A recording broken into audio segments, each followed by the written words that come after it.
Hello நண்பர்களே, எல்லாருக்கும் நமஸ்காரம்.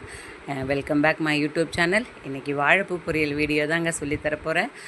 எல்லாருக்குமே தெரிஞ்சது தான், இருந்தாலும் என்னோடய மெத்தடில் நான் செய்கிறத வீடியோவாக எடுத்து போட்டிருக்கேன். எல்லோரும் பாருங்கள், சப்போர்ட் பண்ணுங்கள், லைக் பண்ணுங்கள், ஷேர் பண்ணுங்கள், கமெண்ட் பண்ணுங்கள், என்னோடய சேனலை சப்ஸ்கிரைப் பண்ணுங்கள். வாங்க எப்படி செய்யலாங்கிறத பார்க்கலாமா? நல்ல வாழைப்பூ நல்ல பொடியாக நறுக்கிக்கணும். எப்படி க்ளீன் பண்ணணும், எப்படி இது பண்ணணுன்றதை நான் இதுக்கு முந்தின வீடியோவில் போட்டிருக்கிறேங்க.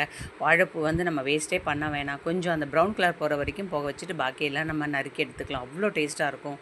வாழைப்பூ நறுக்கி நான் இன்றைக்கி பச்சை தண்ணியில் தான் போடுறேன். சாதாரண எல்லோரும் மோர் தண்ணியில் போடுவாங்க. நான் இன்றைக்கி பச்சை தண்ணிலாம் போடுறேன். ரொம்ப நேரம் போட்டுக்கிறேன். உடனே அதை நம்ம ஸ்ட்ரெயின் பண்ணி எடுத்துணுங்க. ரொம்ப நேரம் போட்டால் சத்தெல்லாம் இறங்கிடும். நிறைய வெங்காயம் நறுக்கி போட்டுக்கணுங்க. வெங்காயம் சின்ன வெங்காயமே பெரிய வெங்காயம் ஆப்ஷனல் தான். ஒரு கடாயில் எண்ணெய் விட்டு கடுகு உளுத்தம்பருப்பு போட்டு அது பொரியட்டும். அது பொரிஞ்ச உடனே காஞ்ச மிளகாவும் கருவேப்பிலும் போட்டு வதக்கிக்கணுங்க. அது நல்லா வதங்கினதுக்கு பிறகு நல்லா நறுக்கி வச்சுருக்கிற நல்ல ஒரு பிடி வெங்காயம் இருக்கும், நான் நறுக்கி வச்சுருக்கேன். அந்த வெங்காயத்தை தான் போட்டு வதக்கிக்கிறேன். அதை வதங்கும் போதே பார்த்திங்கன்னா 2 உப்பும் அது கூடவே சேர்த்து போட்டுக்கிட்டாங்க. நல்லா வதங்கின பிறகு நம்ம இங்கே வடிகட்டி வச்சுருக்கோம் இல்லைங்களா, அந்த வாழைப்பூவையும் அது கூட போட்டு வதக்கணும்.